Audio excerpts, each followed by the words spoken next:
Sejam bem-vindos a mais uma videoaula e na aula de hoje iremos aprender a falar sobre as pteridófitas, as primeiras plantas vasculares que chegaram na Terra. Para vocês terem uma ideia, as briófitas elas não atingiam grandes tamanhos. Elas têm seu mérito por ser o primeiro grupo de planta que chega na Terra e é propriamente dito chamado planta. Porém, as pteridófitas são o primeiro grupo de planta a atingirem grandes alturas. E qual é a vantagem de atingir grandes alturas? A busca pela luz. Não esqueçam que plantas são seres autotróficos fotossintetizantes. Ou seja, fabricam seu próprio alimento pela luz do sol. Então, quanto mais alto a chegar, mais luz ela vai ter. Então, as pteridófitas, normalmente elas são conhecidas como samambaias, avencas e entre outras plantas ornamentais. O xaxim, que é essa pequena pteridófita aqui, ela está em risco de extinção porque parte dela, o tronco dela é tirado para fazer jarros ornamentais. Então aqui no Brasil ela está em risco de extinção justamente por causa dessa predação para fazer esses utensílios domésticos. Como eu já falei, as pteridófitas são as primeiras plantas a terem vasos condutores, o que facilita o transporte de água da raiz até a última folha dela e permite que ela atinja grandes tamanhos. Um termo importante para todas as plantas que têm vasos condutores, elas são chamadas de plantas traqueófitas, ou seja, tráqueo vem de vaso, fita vem de planta. São plantas que têm vasos condutores. E todas elas vão atingir grandes tamanhos por causa desse grande advento evolutivo. Já que eu estou falando tanto desses vasos condutores, vamos entender um pouco mais sobre eles. Tá? Os vasos condutores, basicamente, eles são estruturas internas que ficam em todo o corpo da planta, que faz com que passe substâncias. No solo, as plantas transportam através do solo, as plantas cultivam, através do solo, as plantas absorvem determinados tipos de nutrientes, como água e sais minerais. A água e sais minerais é o que eu vou chamar de seiva bruta, tá? Porque ela vem do solo. E existe um outro tipo de substância também que as plantas carregam, que ela vem da fotossíntese, que é fabricada nas folhas dela normalmente, que é a seiva elaborada. É um tipo de substância açucarada, o carboidrato. Então, a seiva bruta é o que vem do solo. É água e sais minerais. E a seiva elaborada é uma seiva mais adocicada, advinda justamente da fotossíntese. Como o nome já diz, é uma seiva mais complexa. É uma seiva, então, elaborada. Logo, gente, podemos induzir o seguinte. A água e sais minerais, ela precisa ir para a folha. Então, ela tem que sair da terra e subir até a folha. Já a seiva elaborada, que ela é fabricada na folha, ela tem que descer até as raízes para alimentar a planta. Então, uma vai subir e a outra vai descer. Tá bom? Olha só o exemplo aqui, ó. Aqui são vasos condutores que levam a água, certo? E aqui são vasos condutores que vão levar a seiva elaborada. O xilema, ou também conhecido como suber, é o nome do vaso condutor que vai levar a seiva bruta, a água e sais minerais, da terra até as folhas.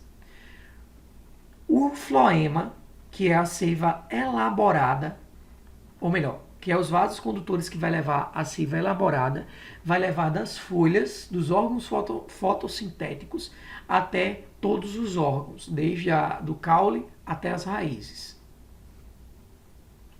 Uma coisa interessante também dizer o seguinte, que o xilema ele é feito de células mortas. Muitas células elas morrem e deixam esse cano aqui oco, parecendo uma veia de ser humano, certo? Por isso que eu digo que ele é revestido de células mortas, o xilema é revestido de células mortas, e é um tubo oco, cheio de furos, cheio de pontuações, que fica vazando a água.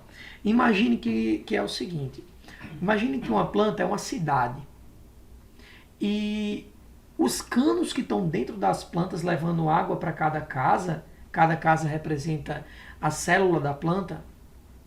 Esse cano que está levando a água é o xilema. Só que essas torneiras que estão nas casas são essas pontuações que tem dentro do xilema, que faz passar a água, vazar a água, certo? Já o floema é um tipo de cano que está levando alimento.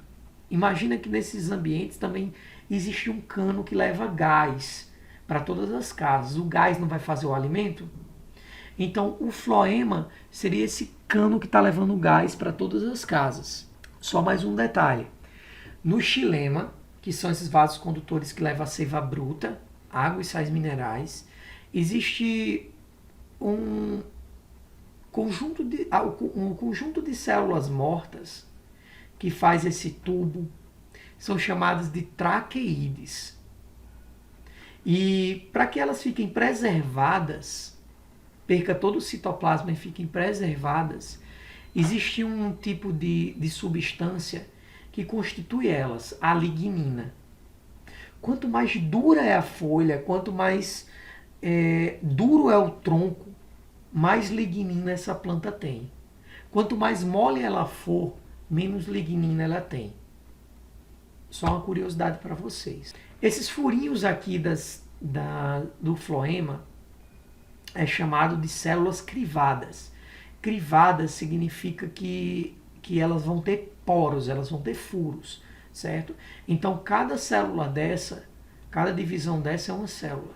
Cada célula dessa vai ter esses furos, que vai fazer com que a seiva elaborada ela alimente todo o vegetal. Vamos falar então agora só sobre as pteridófitas.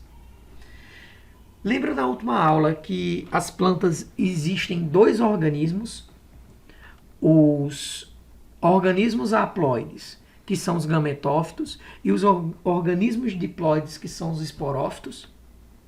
Os gametófitos produzem os gametas, os esporófitos produzem os esporos. Então, nas pteridófitas vai ocorrer do mesmo jeito, certo? Só que o organismo que nós vemos nos jarros não vão ser os gametófitos, que era o contrário das biriófitas. Os organismos que vamos enxergar, propriamente dito, são os esporófitos, os organismos diploides. Ou seja, os organismos 2Ns. Tá bom? A samambaia que vocês veem na casa das avós de vocês são os esporófitos. São os organismos diploides que produzem esporos. Vamos entender mais algumas coisinhas delas. Em geral, uma folha de uma samambaia, essa daqui que eu estou circulando, ela é dividida em folhas menores. O que a gente chama isso daqui de folíolos. Essas folhinhas menores são chamadas de folíolos. A folha maior é essa e essas menores são chamadas de folíolos. Tá? No caso, quando jovem, essas folhas aqui, que elas vão se desenvolver em folhas maiores. Tá? Isso aqui é uma folha jovem que eu acabei de circular. Essas folhas jovens, elas são chamadas de báculo. Ok? No caso da samambaia, as raízes delas vão estar fundidas ao tronco da planta. E toda ela vai estar debaixo da terra. Ou seja, o tronco ele vai ficar escondido, fundido com as raízes, debaixo da terra. Esse tronco escondido é o que eu chamo de rizoma. É um tronco que vai ter raízes, tá bom? O gametófito das samambaias, ou seja, o indivíduo haploide das samambaias, vai ser chamado de porotalo. Ele vai sumir com o tempo. Ele vai ser a fase efêmera. E ele tem um formato de um coração. Parece um coração. Daqui a pouco eu vou mostrar um pouco mais ele. Olha só. Se vocês virem na casa da avó de vocês uma samambaia, notem que embaixo dela, da avó de vocês, do tio, de algum parente, em geral, debaixo dela, tem esses pontinhos pretos. O nome desses pontinhos pretos são chamados de soros. Esses soros é daqui que vai sair os esporos da samambaia. Se você espremer seu dedo nesses pontinhos pretos, vocês vão ver os esporos da samambaia. Vamos ver algumas características gerais do gametófito, da samambaia, das pteridófitas e do esporófito. O gametófito, conhecido como prótalo da samambaia, é o indivíduo adulto, certo? É o indivíduo adulto o quê? É o indivíduo adulto haploide. Ou seja, ele vai ter os cromossomos sem seus pares. O esporófito da samambaia, que é a própria samambaia que você vê, né, cheio de pontinhos debaixo da folha dela, do folíolo, é o indivíduo adulto diploide. Os cromossomos vão estar em números pares. Vamos fazer uma brincadeira aqui com o número de cromossomos, tá? Imagina que essa samambaia tem 26 cromossomos. No caso, o gametófito dela vai ter quanto? 13, que é a metade. Então, quem vai liberar os gametas é esse indivíduo, certo? O gametófito. Então, ele que vai fazer o sexo, vai juntar o anterozoide com a oosfera. 13 mais 13, 26. Vai gerar o esporófito. Logo no início, o gametófito das nossas queridas pteridófitas, das samambaias, ela tem clorofila, ou seja, ela se alimenta por conta própria. Porém, ela morre com o tempo, ela deixa de existir. Então, o gametófito aqui, ele é temporário. Ao contrário das briófitas, estou sempre frisando isso. As briófitas têm um gametófito que ele vai ser duradouro. Todo lodo de parede que você vê é um gametófito e não um esporófito. Agora vamos ver aqui o caso dos nossos esporófitos das samambaias. É a fase assexuada, ou seja, ela vai fazer meiose e vai reproduzir esporos que vão crescer e se tornar gametófitos, mas não vai haver sexo, certo? Inicialmente é aclorofilado, ou seja, não tem clorofila e suga os nutrientes do gametófito, mas depois ele torna-se clorofilado e faz fotossíntese. É tanto que ele tem folhas verdes, tá bom? E é a nossa fase duradoura, é que a fase que nós vemos de janeiro a janeiro. Vamos ver alguns tipos de reprodução das samambaias. A primeira tipo de reprodução são as reproduções assexuadas. Aquelas que não precisam de sexo, os indivíduos sempre são clones um do outro. O primeiro tipo de reprodução é o chamado de brotamento. O que é esse tipo de reprodução? Já vimos essa reprodução em alguns fungos, tá? Mas vamos ver aqui nas plantas. Ao longo da planta, pode ser que nasça um pedaço dela, o que eu vou chamar isso de broto, e esse pedaço ele é arrancado. Se ele é arrancado e cair num pedaço de terra, esse broto vai gerar outra samambaia. Outra samambaia. Ou seja, não houve sexo para esse tipo de reprodução. Um organismo tirou um pedaço dele, saiu e virou um clone dele mesmo. Esse é o brotamento. Já na reprodução sexuada,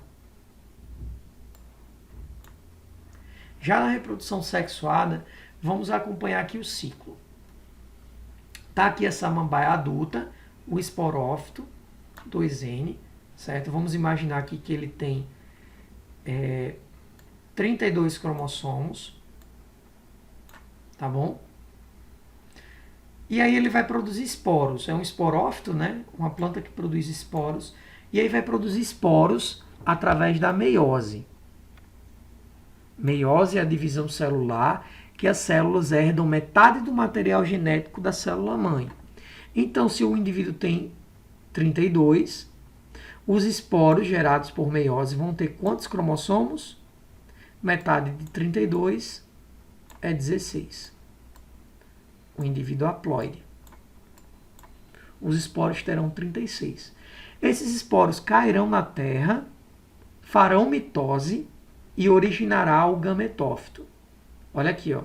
Ele tinha 16, fez mitose e continuou com 16.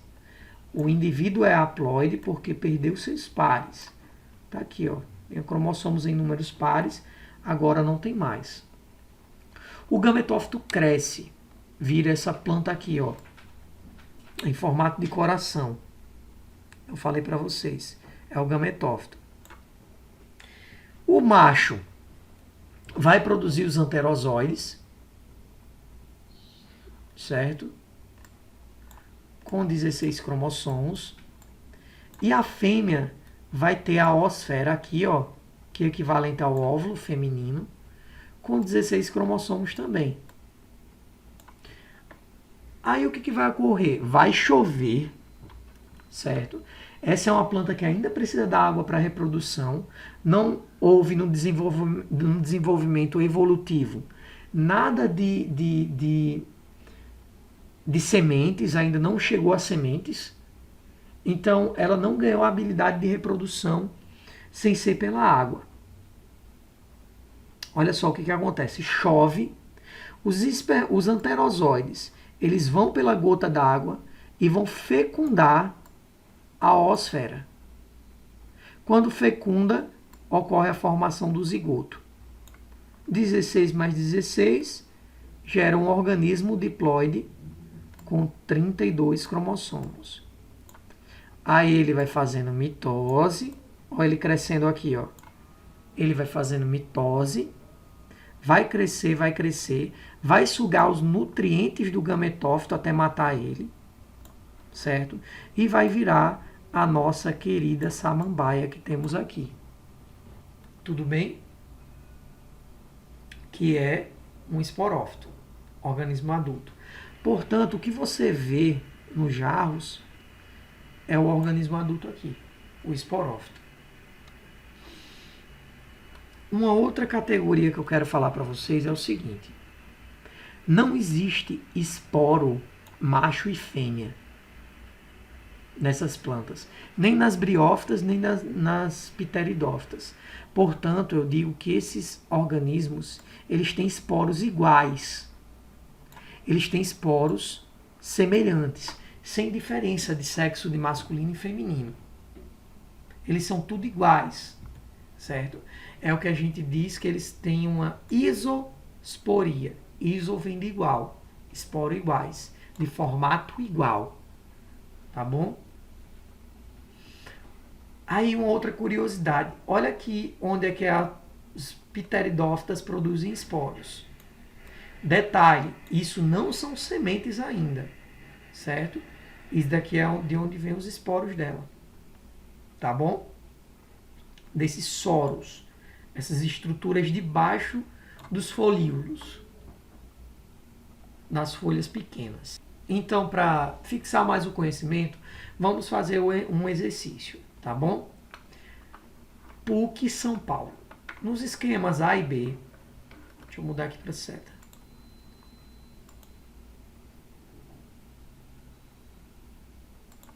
Nos esquemas A e B, representados a seguir, encontram-se respectivamente as gerações do ciclo, que está junto, né? Do ciclo de vida de uma briófita, de um musgo, e de uma pteridófita, uma samambaia. Certo? Então a gente pode dizer o seguinte, corretamente o seguinte. 1 e 3 são gerações de diploides. Olha só, o 1 está apontando aqui para o gametófito, certo? 1 está apontando para o gametófito.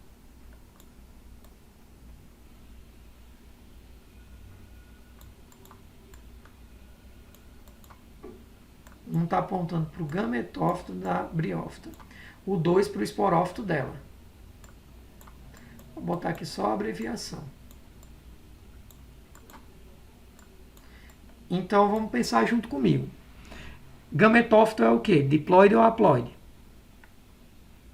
Espero que você tenha respondido haploide.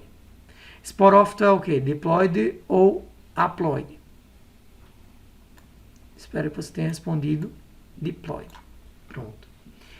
Já aqui, o 4 da samambaia, o organismo esporófito, é esse daqui. E o gametófito é o 3 da samambaia. Então vamos ver o que a letra A está dizendo. A letra A está dizendo o seguinte: 1 e 3 são gerações diploides. O 1 é haploide. E o 3 também é haploide, já não é a letra A. 2 e 3 são gerações haploides. O 2, aqui ó, é diploide. O 3 já é haploide, então também não é essa daqui. 1 e 3 são gerações produtoras de gametas. Gametófitos são produtores de gametas. São plantas que produzem gametas. Certo? Então, o 1 é o gametófito das briófitas e o 3 também é o gametófito das briófitas. Então, é a letra C. Tá bom? A resposta? Tudo bem?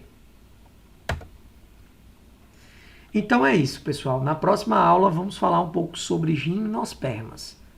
Tudo bem? Um abraço e até a próxima.